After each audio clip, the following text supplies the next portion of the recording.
Let's say a tiger rolled up into the room and he's in the room and he's looking at you. That would certainly stress you out.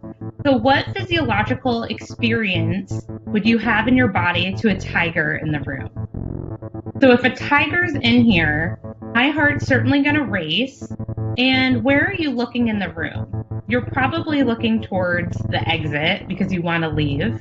You're also having a physiological response where your blood actually comes into your body and your extremities, like your hands and feet, get cold because you need to start running. Your eyes also change because of needing to just look for the exit. They dilate in a way that forces you to focus towards the exit. So you actually go through physiological responses because of stress.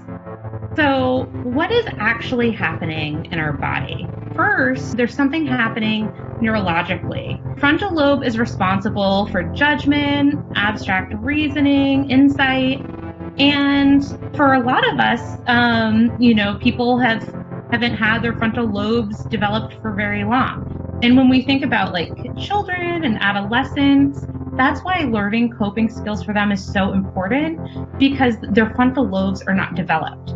So when a traumatic experience happens, whether that's a tiger or something that we call a paper tiger, which is an email from a boss with a deadline, or something else work-related that's a little bit gets our heart racing, that's why it's so important to know coping skills, because what happens is our frontal lobe goes offline.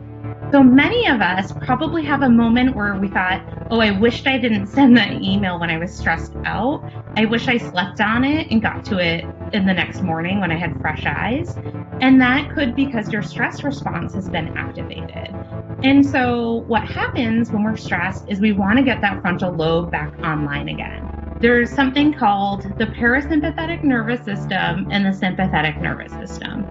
What we want to do is decrease the sympathetic nervous system. What we want to do is increase that parasympathetic, which is what aids digestion and helps our body to relax. And so coping skills help to increase the parasympathetic nervous system.